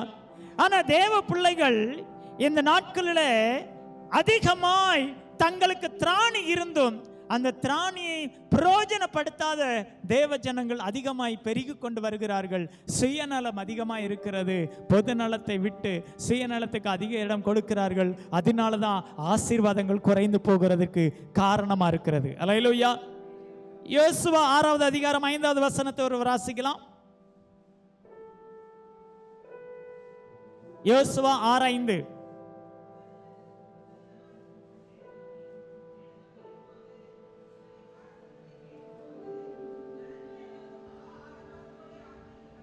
அவர்கள் ஆர்ப்பரித்தார்கள். யோசுவாவின் புஸ்தகத்தில் பார்க்கும்போது அவர்கள் ஆர்ப்பரித்த போது அந்த எரிகோ கோட்டை விழுந்தது. அதற்கு முன்பதாக ஒரு காரியம் நடந்தது. எரிகோவை பார்ப்பதற்கு அவர்கள் போனார்கள். போயிட்டு ரிட்டனாக வர வேண்டும் என்று சொல்லி நினைக்கிற நேரத்தில் எல்லாரும் பார்த்துட்டாங்க. பார்த்ததுனால நேர டக்குனி ராகாப் வீட்டுக்கு போயிட்டாங்க. ராகாப் வீட்டுக்கு நிறைய பேர் வந்துட்டு போவாங்க. அவ போயிட்டாங்க. போன உடனே இவ வீட்டுக்கு தான் போயிட்டாங்க என்று சொல்லி நேர போய் தேடினாங்க. அவள் அழகாக கொண்டு போய் அவங்க 2 பேரையும் நாணல் சாக்கா தட்டைக்குள்ள மறைச்சு வச்சுட்டு அவங்க வந்தாங்க. எந்த வழிக்காரங்களோ போயிட்டாங்க. இனிமே அவங்க எங்கே போயிருக்காங்கன்னு எங்களுக்கு தெரியாது, நீங்க போங்க. அப்போ அவள் ஒரு வார்த்தை சொன்னா, நீங்க எரிகோவை அழிக்கும் போது எங்களுக்கு கொஞ்சம் தயவு செய்ய வேண்டும். அல்லேலூயா, அல்லேலூயா. அதே மாதிரி எரிகோ அழிக்கப்படும் போது அவளுக்கு தயை கிடைத்தது. அல்லேலூயா. அப்போ நிறைய நேரங்களில் இக்கட்டுல சில நபர்களை காப்பாற்றுவது நீதி. ஞாயிற்றுக்கிழமை ஆராதனைக்கு வந்துட்டு நல்ல ஜெபம் பண்ணிவிட்டு ஆராதனை மட்டும் முடிச்சுட்டு போறது நீதி இல்லை. அல்லேலூயா, அல்லேலூயா. ஒரு மனிதன் இக்கட்டுல இருக்கும்போது அந்த இக்கட்டுக்கு கை கொடுக்கிற அந்த நீதி தான் பெரிய நீதி. அல்லேலூயா. அது யாராவும் இருக்கலாம். பக்கத்துல ஒருத்தங்க இருக்கிறாங்க, நம்ம வீட்டு பக்கத்துல இருக்கிறாங்க. ஒரு மனிதனுக்கு உதவி செய்யணும்னு நினைச்சிட்டு அதை எதிர்பார்த்து செய்யக்கூடாது. இன்னைக்கு மொய் செய்யறதெல்லாம் எப்படி செய்யறோம்? இன்னைக்கு 5000 ரூபாய் செஞ்சோம்னா 5 வருஷம் கழிச்சு 5000 6000 செய்வாங்களா சொல்லி எதிர்பார்த்து நம்ம செய்யறோம். அல்லேலூயா, அல்லேலூயா. நீதி எப்படின்னா என்ன? அவன் செஞ்சாலும் செய்யலனாலும் பரவாயில்ல, நான் செஞ்சேன், அந்த குடும்பத்துக்கு ஒரு ஆசீர்வாதமா இருக்கட்டும் சொல்லி நினைப்பது தான் நீதி. அல்லேலூயா. நான் செஞ்சதை நான் திருப்பி செய்யணும் அது செய்ய வேண்டிய அவசியமே இல்லை. அல்லேலூயா. ஆனா இங்க பார்க்கும்போது இங்க இக்கட்டுல இருந்த எரிகோ கோட்டை அழிய போகுது. இவங்களுக்கு ஒரு இக்கட்டு. அங்கே ஒரு வார்த்தை வந்தது, அது இடிந்து விழுந்தாலும் உனக்கும் உன் குடும்பத்துக்கும் எந்த ஆபத்தும் வராது. அல்லேலூயா, அல்லேலூயா. அதுக்கு காரணம் என்ன அப்படின்னா, வேவுக்காரர்களுக்கு யாருன்னே தெரியாது. யாருன்னே தெரியாத ஒருத்தருக்கு அடைக்கலம் கொடுத்தாள். அல்லேலூயா. அவை எப்படிப்பட்டவா அது அப்புறம். அல்லேலூயா. யாருன்னே தெரியாத ஒரு குடும்பத்திற்கு, ஒரு நபர்களுக்கு அவர் அடைக்கலம் கொடுத்ததினால கர்த்தர் அவளை ஆசீர்வதித்தார். அந்த இடத்துல அவளுக்கு ஆபத்து இல்லை. அல்லேலூயா. யாருன்னே தெரியாத ஒருத்தருக்கு இடம் கொடுத்தா, எல்லாம் தெரிந்தும் இன்னைக்கு நம்ம அமைதலாய் சில காரியங்களில் இருக்கும்போது அது நமக்கு ஆசீர்வாதத்தை கொண்டு வராது. அது முடிந்த வரைக்கும் முயற்சிகளை செய்யும்போது கர்த்தர் நடத்துகிறவராக இருக்கிறார். அல்லேலூயா. அல்லேலூயா. அல்லேலூயா. அதே 2 சாமுவேல் 22:4 வாசிங்க.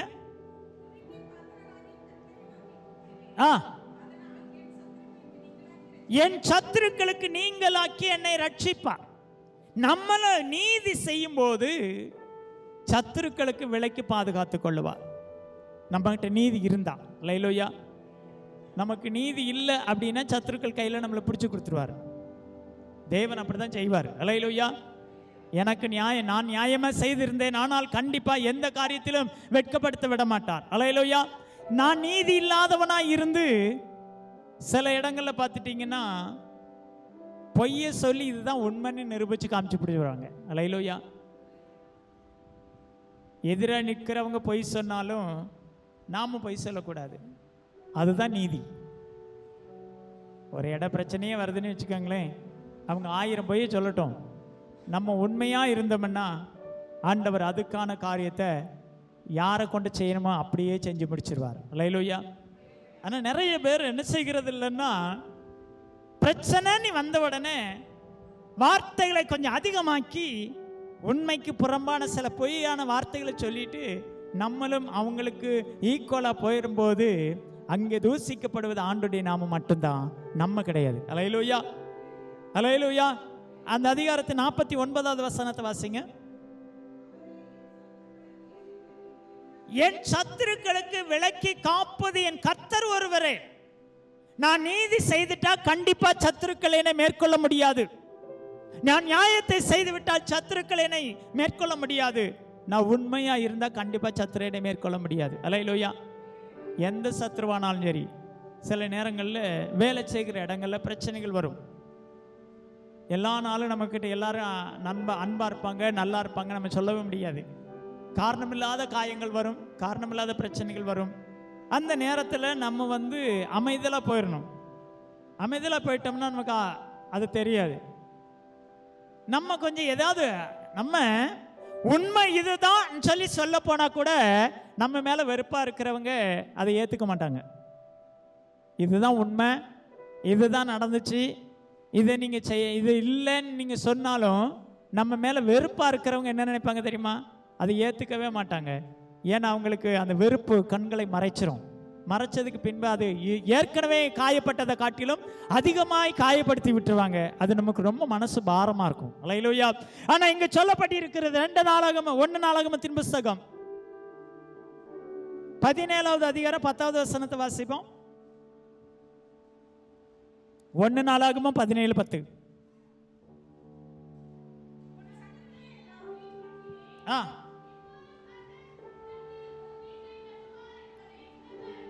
ஆமா, நீதி நீதி என்று செயல்படும் போது, உண்மையும் நீதியும் வெளிப்படும் போது, சத்துருக்களுக்கு முன்னால நம்மை தாழ்மைப்படுத்தாதபடிக்கு சத்துருக்களை விளக்குனது மாத்திரமல்ல, நம்முடைய வாழ்க்கையை கட்டி நிலைநிறுத்துகிற தெய்வமா இருக்கிறார். அல்லேலூயா. அல்லேலூயா. அப்ப தேவன் நமக்கு நீதி செய்யும் போது நல்ல ஒரு மேன்மை கொடுக்கிற தெய்வமா இருக்கிறார். 2வது பார்க்கும்போது 22வது அதிகாரம் 25வது வசனம் வாசிப்போம்.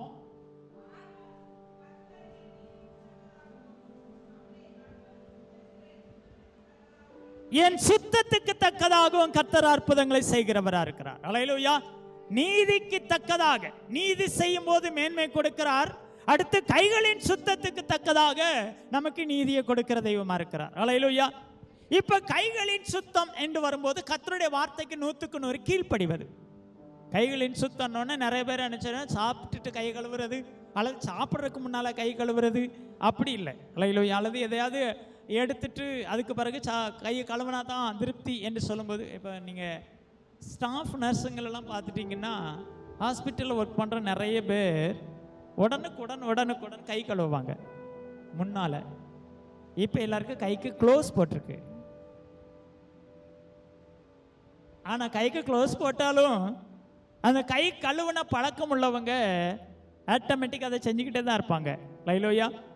அப்போ நம்ம சுத்திகரிக்கிற ஒரு தெய்வம் நம்ம கூட இருக்கிறார். நம்ம சுத்தமுள்ள கைகளோடு கூட தேவனுக்கு 100% கீழ்ப்படிந்து செய்கிற ஒரு பழக்கமா இருக்கணும். லைலோயா. லோத்துவை குறித்து கேட்கும்போது ஆண்டவர் சொன்னாரு, ஆண்டவர் அவனுக்கு நல்ல சுதந்திரத்தை கொடுத்தார். ஹல்லேலூயா. எங்கனாலும் வாழலாம், எப்படினாலும் வாழலாம், என்னமோ செய்து வாழலாம். பவுல் சொன்னது மாதிரி என்னமோ செய்து வாழலாம். ஆனா எல்லாம் எனக்கு தகுதியா இராதே. ஹல்லேலூயா. லோத்தின் வாழ்க்கையில அவ்வளவு பாவம் நிறைஞ்ச மக்களுக்கு மத்தியில தான் அவன் வாழ்ந்தான். நீங்களும் நானும் பாவம் நிறைந்த மக்களுக்கு மத்தியில தான் வாழ்றோம். ஹல்லேலூயா. நம்மள எப்படினாலும் பாவம் வந்து என்ன செய்யும்? தொடும். இப்போ அதுக்கு தகுந்தாற் போல எல்லார் பாக்கெட்லையும் இருக்கு. எல்லார் பாக்கெட்லையும் நிறைய பெண்களுக்கு இங்க இருக்கு. அது எப்படி தான் வச்சுட்டு அலைகிறாங்கன்னு தெரியல. மொபைலை தூக்கி உள்ளுக்குள்ள போட்டுறாங்க.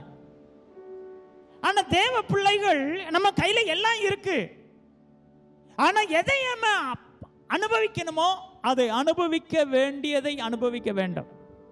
ஆண்டவருக்கு பிரியமில்லாத காரியங்களை நிறைய நேரங்களில் நம்மளை தொடும். நம்ம அதை தொடுவோம். நம்ம அதை தொடாம அது நம்மளை தொடாது. ஹல்லேலூயா. என்னைக்குமே சொல்றேன், நம்ம நினைக்கிறோம் பாவம் என்னை தொடுகிறதுங்கிறத காட்டிலும் நாம அதை நினைக்கும் போது அது நம்மளை தொட்டுருது. பாவத்தை ஒரு மனிதன், எந்த மனுஷன் விரும்புறானோ அது அவன்கிட்ட வந்துடும். பரிசுத்தம் விரும்பி வருந்தி கேட்டாதான் பரிசுத்தம் வரும். நிறைய பேர் நினைக்கிறாங்க தொட்ட உடனே வந்துடும். ஹல்லேலூயா. பரிசுத்தம் தொட்ட உடனே வருவதல்ல, பாவம் தொடாமலே வந்துவிடும். பாவம் பார்க்கும் போதே வந்துவிடும். பாவம் பேசும் போதே வந்துவிடும். ஆனால் இங்க ஒரு காரியம், நமக்கு எல்லா சுதந்திரமும் இருக்கிறது. உலகத்தில் அனுபவிக்க சுதந்திரம் உண்டு. ஆனா அனுபவிக்க எனக்கு தகுதி இல்லை என்று சொல்லி பவுல் சொன்னது மாதிரி இங்க ஆண்டவர் அந்த பாவம் நிறைஞ்ச மக்களுக்கு மத்தியில லோத்துக்கு ஒரு சுதந்திரத்தை கொடுத்தார். லோத்துக்கிட்ட கேட்டார், நான் சோதம் கொமோராவை அழிக்க போறேன், நீங்க புறப்பட்டு நான் உங்களுக்கு காண்பிக்கிற இடத்துக்கு போங்க. ஹல்லேலூயா. ஹல்லேலூயா. ஆண்டவர் காண்பிக்கிற இடம் கொஞ்சம் தூரமா இருந்தது. நீங்க நேரா அங்க போங்கன்னு சொல்லுகிறார். ஆனா லோத்து போய் சொல்லுகிறான், இல்ல அவ்வளவு தூரம் போக முடியாது, அவ்வளவு தூரம் என்னால போக முடியாது, எனக்கு பக்கத்துல வைங்களேன். ஹல்லேலூயா. ஹல்லேலூயா. ஹல்லேலூயா. தேவ சித்தத்தை அறிவதற்கு ஒரு மனுஷன் தூரத்தெல்லாம் பார்க்க கூடாது. ஹல்லேலூயா. தூரம், அழகு, அருமை, பணம் என்பதெல்லாம் நம்ம பார்க்க முடியாது. தேவ சித்தத்துக்கு ஒப்பு கொடுக்க வேண்டும். இவன் ஆண்டவர் சொன்னார், நான் காண்பிக்கிற இடத்துக்கு நீ போ, நான் உனக்கு என்ன ஆலோசனை சொல்லுகிறோன்னு அதை செய். நான் இதை செய்யாதன்னு சொல்லிட்டேன்னா செய்யாத. ஹல்லேலூயா. ஆண்டவர் எப்ப பேசுவார்? ஆண்டவர்கிட்ட நீங்க எங்கிட்ட பேசுங்கன்னு நம்ம கேட்டாதான் அவர் பேசுவார். சும்மா ஓடி ஓடி வந்து இங்க போகாத, இதை பார்க்காத, இதை செய்யாதன்னு சொல்லி தட்டி தட்டி கொடுக்கிறவர் தேவன் அல்ல. ஹல்லேலூயா. ஊழியக்காரர் சில நேரத்தில் ஏதாவது தவறு காணப்பட்டா, இந்த தவறு இருக்கு பிரதர், இதை மாத்திக்கோங்கன்னு சொல்லலாம். அதுவே சொல்லக்கூடாத ஒரு நிலைமையில இந்த உலகம் இருக்கிறது. ஹல்லேலூயா.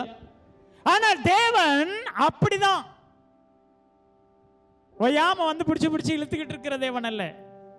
அவர் பாப்பார், நீ இல்லைன்னா உலகத்துல எத்தனை கோடி மக்கள் என்னை தேடுறாங்க, எத்தனை கோடி மக்கள் என்னை ஆராதிக்கிறாங்க, எத்தனை கோடி மக்கள் இந்த சமூகத்தில் இருக்கிறாங்க, கூப்பிடுற இடத்துக்கு மட்டும்தான் கர்த்தர் வருவார். ஹல்லேலூயா. ஹல்லேலூயா. இங்கே லோத்துக்கிட்ட ஆண்டவர் சொன்னார், நான் உனக்கு காண்பிக்கிற இடத்துக்கு போ. ஆனா இவன் சொல்றான், எனக்கு போக முடியாது, எனக்குன்னு பக்கத்துல ஒரு இடத்த தாங்க, நான் இந்த இடத்துக்கு போறேன். ஹல்லேலூயா. தேவன் சொல்லுகிற சத்தத்துக்கு கீழ்ப்படிந்து போகாமல் தான் விரும்பின இடத்துக்கு போனான். இன்றைக்கு வரைக்கும் அவன் சந்ததி புறக்கணிக்கப்பட்ட சந்ததியா இருக்கு. ஹல்லேலூயா. ஹல்லேலூயா. ஹல்லேலூயா. ஆனால் அப்போஸ்தலனாகிய பவுல் தேவன் எங்கெல்லாம் வழி நடத்தினாரோ அங்கெல்லாம் புறப்பட்டு போய்கிட்டே இருந்தார். அல்லேலூயா. ஆண்டவர் எங்க போச்சனாரோ அங்கெல்லாம் போனார். அல்லேலூயா. அதனால தான் கிட்டத்தட்ட 13 நிருபங்களை எழுதினார். அல்லேலூயா, அல்லேலூயா, அல்லேலூயா. அப்ப ஆண்டவர் எங்கெங்க அனுப்புறாரோ அங்கெல்லாம் பவுல் போனார். போன இடத்துலலாம் பிரச்சனை இருந்தது, போன இடத்துலலாம் அடி இருந்தது, போன இடத்துலலாம் கேவலப்படுத்தினார்கள். அடிச்சு பவுல் செத்து போயிட்டாருன்னு சொல்லி கூட போட்டு போயிட்டாங்க. அல்லேலூயா, அல்லேலூயா, அல்லேலூயா. ஆனாலும் தேவன் கைவிடவில்லை, தேவன் நடத்தினார். காலங்கள் வந்தது. அப்போஸ்தலனாகிய பவுல் லீஸ்திராவில இருந்து புறப்பட்டு ஒவ்வொரு இடமா போயிட்டே இருக்கிறாரு. கப்பல் ஏறினாங்க. 14 நாட்கள் வெளிச்சமே இல்லை. 14 நாட்கள் வெளிச்சத்தை காணவில்லை. சூரியனை பார்க்காமல் இருந்தார்கள். 14 நாட்களும் மழை, வெள்ளம், புயல், கடல், நடுக்கடல், தவிக்கிறாங்க. எப்படி தப்புவோன்னு சொல்லி தெரியல. இருந்த பனிமொட்டைகளை எடுத்து போட்டாங்க. அவங்களுக்கு சாப்பிட வச்சிருந்த கோதுமைகள் எல்லாம் தூக்கி போட்டாங்க. எல்லாமே அவங்க கையை விட்டு போச்சு. அல்லேலூயா. உபத்திரம் வரும்போது, போராட்டம் வரும்போது, கஷ்டங்கள் வரும்போது எல்லாமே போயிட்டு, ஆனாலும் தேவனுக்கு செய்ய வேண்டியதை அவர்கள் செய்தார்கள். அல்லேலூயா, அல்லேலூயா, அல்லேலூயா. ஆனாலும் தேவனை கனப்படுத்த வேண்டிய விதத்தில் அவர்கள் கனப்படுத்தினார்கள். எல்லாத்தையும் தூக்கி போட்டுட்டு தேவனை கனப்படுத்தினதுனால ஒரு காற்று கொண்டு போய் நேர கொண்டு போய் மெலித்தா என்கிற தீவுக்கு கொண்டு போயிட்டு. அல்லேலூயா. தேவன் கரை சேர்க்க உண்மையுள்ளவர் என்பதை ஆணித்தரமாய் நம்பினார்கள். சரியா கொண்டு போய் கரையில சேர்த்தா, கரையில சேர்ந்ததுக்கு பின்பு நம்ம அப்படிதான் நினைக்கிறோம், எப்பா பெரிய பெருமூச்சு விடுவோம். ஏதாவது ஒரு காரியம் நடந்து முடிஞ்சிட்டுனா இது பெரிய பெருமூச்சு விட்டு, அப்பா இனிமேல் இந்த பிரச்சனை இல்லை அப்படின்னு நம்ம நினைப்போம். அல்லேலூயா. ஆனா அடுத்து 2 நாள்ல 3 நாள்ல திரும்ப ஒரு பிரச்சனை வந்துடும். இந்த பிரச்சனை மறந்த உடனே வேற ஒரு பிரச்சனை வருகிறது. வேற ஒரு பிரச்சனை வந்த உடனே எல்லாரும் பார்க்குறாங்க, இவன் சரியான திருட்டு பையலா இருந்திருப்பான் போல, அதனாலதான் இவனை பாம்பு கடிச்சிட்டு சொன்னான். பாம்பு கடிச்ச உடனே திரும்ப சொன்னானுங்க, பாம்பு கடிச்சு அதை தணல தூக்கி போட்டுட்டு வந்ததுக்கு பிறகு இவன் சாகாம இருந்ததுனால, என்னதான் மனுஷனோ தெரியல, பாம்பு கடிச்சு கூட இவன் சாவல, இவனை மாதிரி மோசமான உலகத்துல இல்லை அப்படி சொல்லிட்டாங்க. அதுக்கு பிறகு 6வது வசனத்தை சொல்றாங்க, 28வது அதிகாரத்தில் 6வது வசனத்துல சொல்றாங்க, இவன் தேவன் என்று சொல்லுகிறார்கள். அல்லேலூயா, அல்லேலூயா. அப்ப அர்த்தம் என்னன்னா, தேவன் நமக்கு சுதந்திரத்தை கொடுத்திருக்கிறார். அந்த சுதந்திரத்தை சரியாய் பயன்படுத்த தவறும் போது, தேவன் இதை செய்யாத என்று சொல்லும் போது அதை செய்துவிட்டு, அல்லது செய்ய என்று சொல்லுவதை செய்யாமல், நிறைய பேர் நினைக்கிறோம் செய்யாதன்னு சொல்லிட்டு அதை செய்யாம இருந்தா தான் பாவம், செய்யாதன்னு சொன்னதை திரும்ப செய்தால் தான் பாவம் என்று சொல்லி நிறைய பேர் நினைக்கிறோம். செய்யின்னு சொன்னதை செய்யாம இருந்தாலும் பாவமா? அல்லேலூயா, அல்லேலூயா. அப்படின்னா நம்மெல்லாம் யாரு? அதான் அல்லேலூயா. அப்ப ஆண்டவர் செய்யின்னு சொல்லுகிறத நம்ம துணிஞ்சு செயல்படும் போது கர்த்தர் நம்மை ஆசீர்வதிக்கிறவரா இருக்கிறார். அல்லேலூயா, அல்லேலூயா. அடுத்து பார்த்துட்டீங்கன்னா, சிம்சோனை குறித்து பார்க்கும்போது அவன் பராக்கிரமத்தை நம்பினான், உலக சிநேகத்தை நம்பினான், வெறுப்ப ரொம்ப சம்பாதித்தான். அல்லேலூயா. வெறுப்ப அவன் சம்பாதிக்கல, அவன் தான் அநேகரை வெறுத்தான். அபிஷேகம் பண்ணப்பட்டவன் வெறுத்தான். யாரை வெறுத்தான்? மனைவியை வெறுத்தான், மாமனாரை வெறுத்தான். மாமனார் செஞ்சது தப்பு தான், பாவம் தான். ஆனாலும் இவன் கொண்டு போய் எப்படி இவனுக்கு நஷ்டத்தை ஏற்படுத்தலாம், எப்படி நஷ்டத்தை ஏற்படுத்தலாம்? ஆக்சுவலாக திருமணம் பண்ணிட்டு இன்னைக்கு நிறைய பேர் கல்யாணம் முடிஞ்சதுக்கு பிறகு வெளிநாட்டில் வேலைக்கு போகிறாங்க. அது அந்த குடும்பத்துக்கு எவ்வளவு ஆபத்து என்பது அவர்களுக்கு தெரியாது.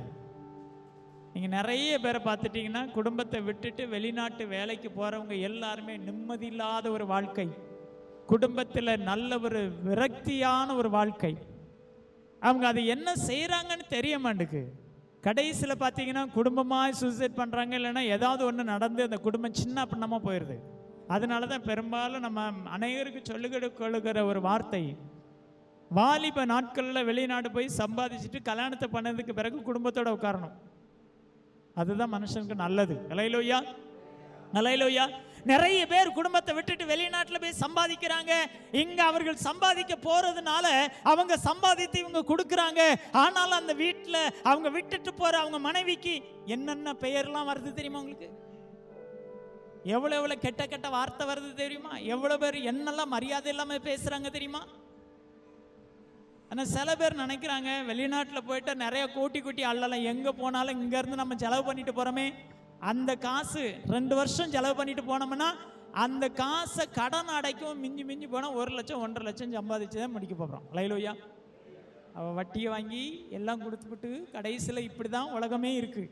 ஆனால் நீங்கள் நல்லா யோசிச்சு பாருங்க, திருமணத்தை பண்ணிட்டு மனைவியை விட்டுட்டு குடும்பத்தை விட்டுட்டு வெளிநாட்டுக்கு போன யாருமே வாழ்க்கையில் ஒரு பெரிய மேன்மையில் வந்திருக்காங்களா அப்படின்னா எல்லாரும் எதெல்லாம் இழக்கணுமோ எல்லாத்தையும் இழந்துட்டு தனிமரமாய் வெறுமரமாய் வந்து நிற்கிறாங்க. அல்லேலூயா.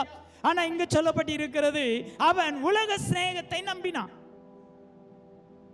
ரட்சிக்கப்படாதவன் ஆலோசனையே கேட்குறோம் நிறைய நேரங்களில். நம்ம குடும்பங்களில் ஒரு நல்லது விசேஷங்கள் ஒரு காரியம் வரும்போது ஆண்டுடைய பிள்ளைகளுக்கு முக்கியத்துவம் கொடுப்போம். ரட்சிக்கப்படாதவனை உள்ளுக்குள்ள கொண்டு வந்தா அவன் ஒரு ஆலோசனை கொடுப்பான். ரட்சிக்கப்பட்டு ஞானஸ்நானம் எடுத்த பிள்ளைக்கு வளைகாப்பு நேரத்தில் ரட்சிக்கப்படாத பொம்பளையாளரை கூட்டிட்டு வந்தோம்னா அவன் இந்த பக்கமும் தடவி இத்தனை வருஷம் ஆண்டவருக்குள்ள வைராக்கியமா இருந்ததுக்கு அர்த்தமே இல்லாம பண்ணி விட்டு போயிடுவாங்க. எல்லாத்தையும் பண்ணி விட்டுட்டு அங்கே போய் சொல்லுவாங்க, இவங்கள பெந்தகோஸ்துக்கு போகிறாங்களா, இந்த பாருங்க நம்ம செஞ்சதெல்லாம் ஏற்றுக்கிட்டாங்க. அவங்க செய்கிறது முதல்ல அடக்குமுறை பண்ணி எல்லாத்தையும் செஞ்சு முடிச்சிருவாங்க. ஆனால் கடைசியில் யாருடைய நாமம் தூசிக்கப்படுகிறது? கர்த்தருடைய நாமம் தூசிக்கப்படுகிறது. நம்ம வீடுகளில் ஒரு நல்ல விசேஷங்கள் வரும்போது உலகத்து மனிதர்களை மதிக்கக்கூடாதுன்னு சொல்ல, மதிக்கணும், விரும்பணும், அழைக்கணும், அவங்களுக்கு முக்கியத்துவம் கொடுக்கணும். இல்லாமல் கிடையாது. அதிக முக்கியத்துவம் கர்த்தருடைய பிள்ளைகளுக்கு கொடுக்கணும்.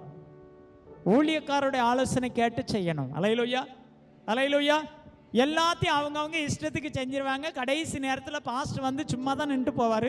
கடைசியில் சொல்லுவாங்க, அவங்க பிள்ளையா இருந்தால் இப்படி ஒதுங்கி நின்று போவாரா? அல்லேலூயா, அல்லேலூயா.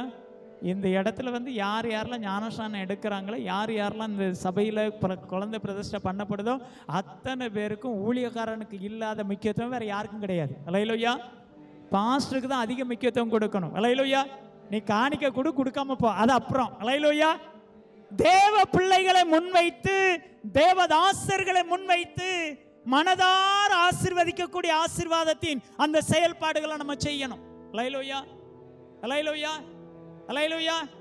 அப்படியே நீங்க ஒதுங்கிருங்க பாஸ்டர், நாங்க பாத்துக்கிறோன்னா அப்புறம் ஒதுங்கியே போயிட்டு இருப்பாரு. அல்லேலூயா. அப்ப இங்க ஒரு காரியம் என்ன நடக்குது? எல்லாத்தையும் நம்பினான். பராக்கிரமத்தை நம்பினான், உலக சிநேகத்தை நம்பினான், உலக மனிதர்களுடைய வார்த்தைகளை நம்பினான், பொய் அதிகமா சொன்னான். சிம்சன் நினைச்சா ரொம்ப பொய் சொன்னான். முதல்ல என்ன பொய் சொன்னான்?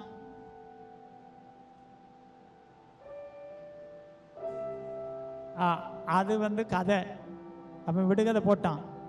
முதல்ல சிம்சோன் ஒரு பொய் சொன்னான். என்ன சொன்னான்? உன் பலன் எங்க இருக்கு நீ கேட்டோன்னு என்ன சொன்னான்? என்னைய 2 கையும் காலையும் கட்டி நீங்க வச்சிருங்க, அக்னி நாரை போட்டு கட்டுங்க, கட்டி வச்சிட்டீங்கன்னா என் பலன் குறைஞ்சு போயிடும்னா கையை கட்டினாங்க. அப்படி ஆவியானவர் அவனுக்குள்ள வந்ததுனால அவன் டக்குன்னு எல்லாத்தையும் இது பண்ணிட்டு போயிட்டு கிளம்பிட்டான். அடுத்து கேட்டாங்க, உன் பலன் எப்படி போகும்? 7 சடையும் இழுத்து கொண்டு போய் ஜன்னலை கட்டு, நிலையில கட்டுனா, எல்லாத்தையும் கட்டினா, கட்டிட்டு அப்புறம் எழுந்து போனான். இப்படி ஒண்ணுக்கா அவன் பொய் சொல்ல ஆரம்பித்தான். அபிஷேகம் பண்ணப்பட்ட நாம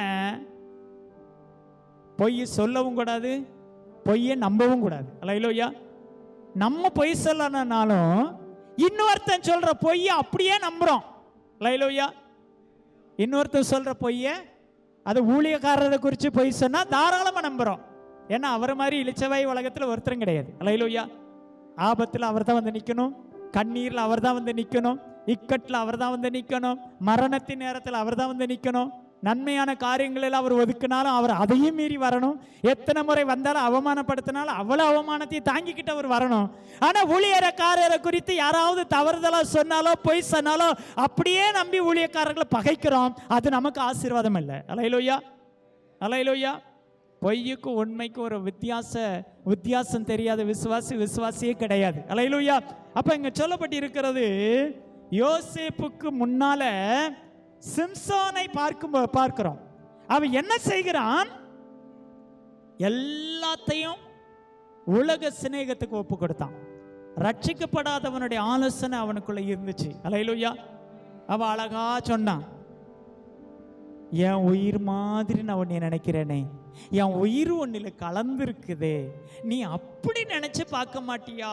என் வீட்டில் வந்து நீ தங்குனியே, நான் உனக்கு எவ்வளோ சுகத்தை கொடுத்தேன், எவ்வளோ மரியாதை கொடுத்தேன், எவ்வளோ மேன்மை கொடுத்தேன், நீ இவ்வளோ பண்ணி இருந்தோம், என்னை ஏன் நீ கொல்ற? இன்னைக்கு நம்ம சொல்றோம்ல சில நேரங்களில் வார்த்தையாலேயே கொல்றான் பாருங்க.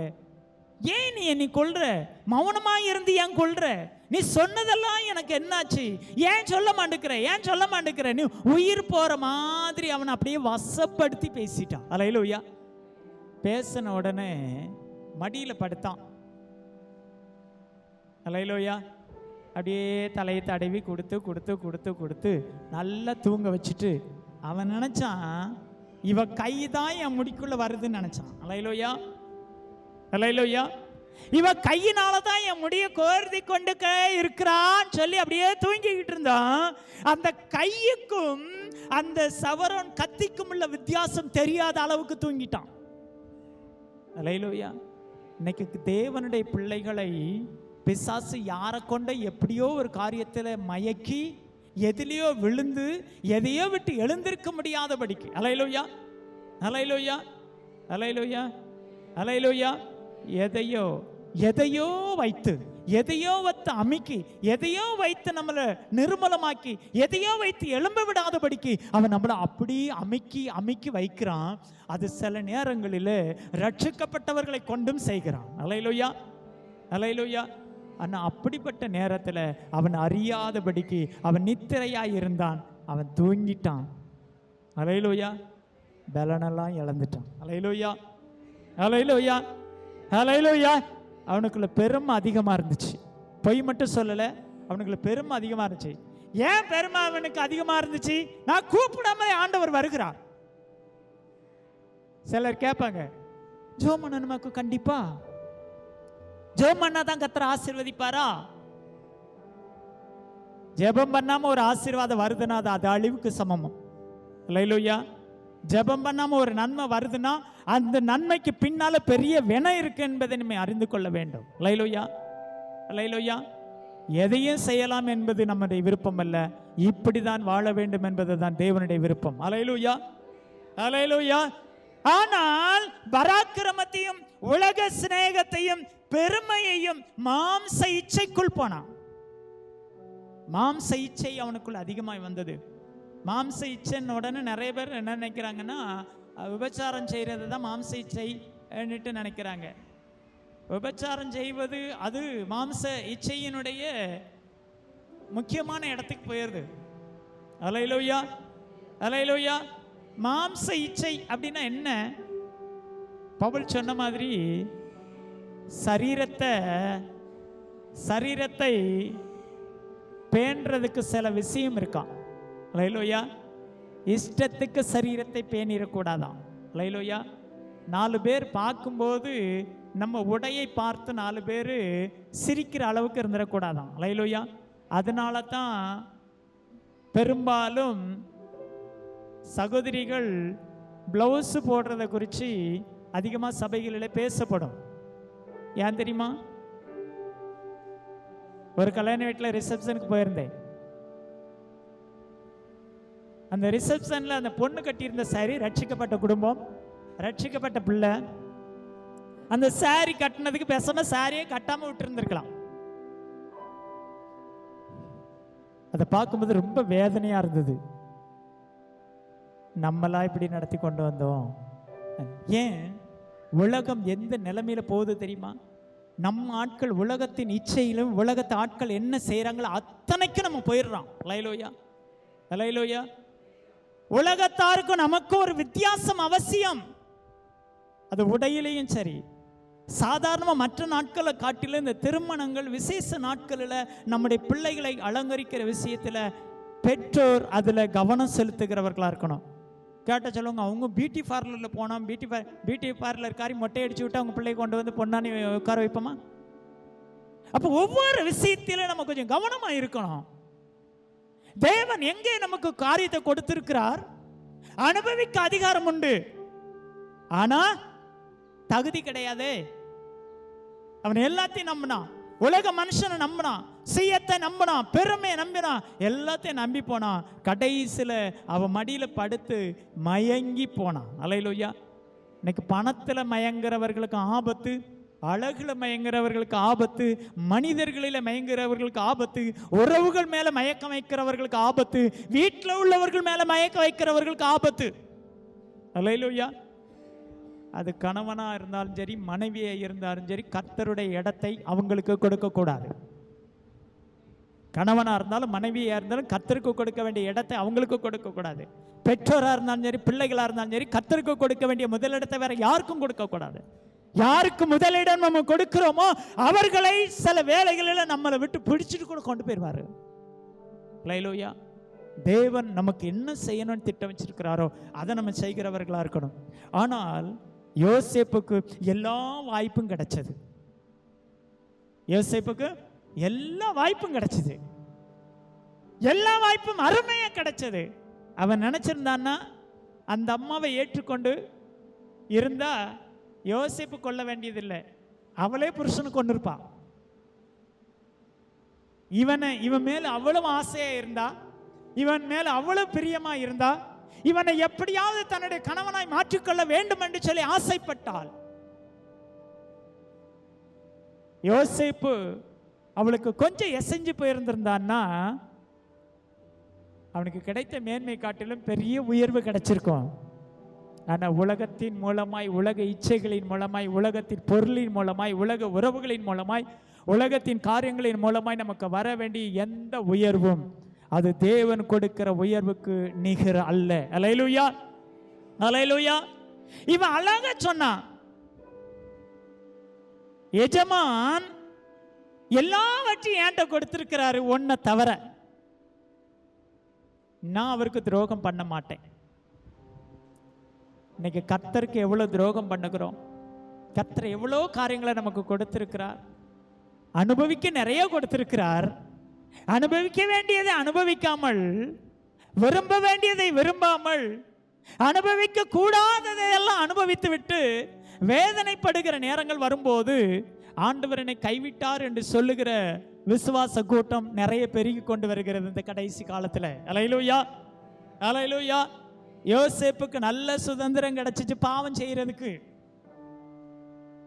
ஆனால் அவன் கைகளின் சுத்தத்தை பார்த்த ஆண்டவர், எவன் இவனை புறக்கணித்தானோ, எவன் இவனை சிறையில தள்ளினானோ, எவன் இவனை வேண்டாம் என்று சொல்லி நியாயம் தீர்த்தானோ அவனே கொண்டு வந்து ராஜ்யத்தில் 2ஆம் இடத்துல வைக்கும்படிக்கு கர்த்தர் செய்தார். அது யோசேப்பினுடைய கைகளின் சுத்தம். அல்லேலூயா, அல்லேலூயா. யோசேப்பு கைகளின் சுத்தம். அல்லேலூயா, அல்லேலூயா. தாவீது கைகளின் ஒரு பக்கம் கரைப்பட்ட கைகளாக இருந்தாலும் அந்த கரைப்பட்டதை கழுவினான், தேவ சமூகத்தில் அழுதான், தேவ சமூகத்தில் ஒப்பு கொடுத்தான். ஆண்டவர் திரும்பவும் அவனை உயர்த்தினார். அல்லேலூயா. விழுந்து போகிறது ரொம்ப சகஜமான ஒரு வாழ்க்கை. இந்த உலகத்துல நம்ம விழுந்து போறதுக்கு நிறைய இடரல் பாடுகள் இருக்கு. இப்ப ஆராதனை முடிக்கிறோம், ஆராதனை முடிச்சுட்டு வீட்டுக்கு போறோம், வீட்டுக்கு போன உடனே பாவத்தில் விழக்கூடிய அல்லது போய் கொண்டிருக்கும் போதே பாவத்தில் விழக்கூடிய எல்லா சாய்ஸ் நமக்கு கிடைக்குது, எல்லாம் கிடைக்குது, எல்லாம் நமக்கு அது வரும். ஆனா எல்லாம் நமக்கு தகுதியாயிராதே. இதுதான் பவுல் சொல்லுகிறதை பார்க்கிறோம். யோசேப்பு எல்லா வாய்ப்பு கிடைச்சும் அவன் அதை ஒப்பு கொடுக்கல. தன் சரீரத்தை தேவனுக்குள் தன்னை காத்து கொண்டான். கைகளின் சுத்தத்தினால் அவன் வாழ்ந்தான். அவன் சுத்தத்துக்கு பதிலாய் ஆண்டவர் அவனை உயர்த்தினார், அவனை மேன்மைப்படுத்தினார். தேவ பிள்ளைகளே, இந்த 2வது 21வது வசனத்தை ஒரு வாசிப்போம், முடிப்போம். நீதிக்கு தக்கதாய் எனக்கு பதில் அளித்தார். அல்லேலூயா. நீதிக்கு தக்கதாய் எனக்கு பதில் அளிப்பார், கைகளின் சுத்தத்துக்கு தக்கதாய் எனக்கு சரி கட்டுவார். அல்லேலூயா. இப்ப ஆண்டவர்ட்ட சொல்லுவோம், கண்களை மூடி, நான் நீதி உள்ள மனுஷனாய் வாழணும். அல்லேலூயா. மொர்தெகாய் நீதி உள்ளவனாய் இருந்தான். தன்னை அழிக்க நினைக்கவன கூட அவன் அழிக்க முன் வரல, தேவனை மட்டும் பார்த்தான். இது நீதி. தங்களுக்கு வாய்ப்பு கிடைக்கும் போது காட்டி கொடுக்கக்கூடிய எல்லா சூழ்நிலையும் அவளுக்கு கிடைத்தது. ஆனாலும் அவள் யாருன்னு தெரியாமலே அவர்களுக்கு அடைக்கலம் கொடுத்து அவர்களை காட்டி கொடுக்காமல் இருந்தாள். அவள் வாழ்ந்தாள். அல்லேலூயா. அவளுக்கு மேன்மை கிடைத்தது. லோத்து எல்லா சுதந்திரமும் கிடைத்தாலும் அவன் கைகள் சுத்தமா இருந்தாலும் தேவ வார்த்தைக்கு கீழ்ப்படியாம போனதினால அவன் அழிவை நோக்கி ஓடினான். அவனுடைய பெயர் இன்றைக்கு வரைக்கும் ஒரு மேன்மை இல்லாததாய் காணப்பட்டிருக்கிறது. சிம்சோனை பார்ப்போமானால் உலக சிநேகத்தை நம்பி ஓடினான், பெருமை நம்பினான், எல்லாவற்றையும் நம்பினான். ஆனால் எல்லாவற்றையும் இழந்து போனான். விசேஷமாக யோசேப்பை குறித்து சொல்லும்போது எல்லா காரியமும் அவனுக்கு இருந்த போதிலும் கைகளின் சுத்தத்துக்கு தக்கதாய் அவனுக்கு உயர்வு கிடைத்தது. ஆண்டவர் இன்றைக்கு நம்ம எல்லாம் ஒரு யோசேப்பு போல, ஒரு மொர்தெகாயை போல ஆண்டவர் நம்மை நடத்துவதற்கு, நம்மை பலப்படுத்துவதற்கு, பவுலை போல ஆண்டவரால் உயர்த்தப்படுவதற்கு, ஆண்டவரால் மேன்மை அடைவதற்கு தேவன் நமக்கு கிருபைகளை தருவாராக. சர்வ வல்லமை உள்ளவரே, இந்த வார்த்தைகளை எங்களுக்கு ஆசீர்வாதமாய் மாற்றி தந்து இன்னும் மேன்மைப்படுத்தும். நாங்கள் இன்னும் ஆண்டவரே எங்கள் நீதியிலும் எங்கள் கைகளின் சுத்தத்திலும் உண்மையுள்ளவர்களாய் இருந்து ராஜ்யத்துக்கு வரும்போது நீர் விரும்புகிற பாத்திரங்களா ஆண்டவரே, ஆசீர்வதிக்கப்பட்டவர்களே ஸ்தோத்திரம், உள்ளே வாருங்கள் என்று கூப்பிடத்தக்கதாய் அந்த நிலைமையில எங்களை நீங்க நடத்துங்கப்பா. தேவ பிரசன்னம் கூட இருக்கட்டும், வந்திருக்கிற ஒவ்வொருவரோடும் கிருபை கூட இருக்கட்டும். தடைப்பட்டவர்கள் ஆசீர்வதி மேன்மைப்படுத்தும். எல்லா துதிகன மகிமை உமக்கு செலுத்துகிறோம். இயேசு கிறிஸ்துவின் நாமத்தில் ஜெபிக்கிறோம் பரிசுத்த பிதாவே. என் ஆத்துமாவே கர்த்தரை ஸ்தோத்திரி, முழுமே பரிசுத்த நாமத்தை ஸ்தோத்திரி. என் ஆத்துமாவே கர்த்தரை ஸ்தோத்திரி, அவர் செய்த சகல உபகாரங்களை மறவாதே. ஆமென். நம்முடைய கர்த்தராகிய இயேசு கிறிஸ்துவின் கிருபையும் பிதாவாகிய தேவனுடைய அன்பும் பரிசுத்த ஆவியானவருடைய ஐக்கியமும் சமாதானமும் சந்தோஷமும் என்றும் என்றும் அவர் வருகை நாள் வரைக்கும் நம் யாவரோடும் சகல பரிசுத்தவான்களோடும் இருப்பதாக. ஆமென். ஹல்லேலூயா, ஹல்லேலூயா, ஹல்லேலூயா.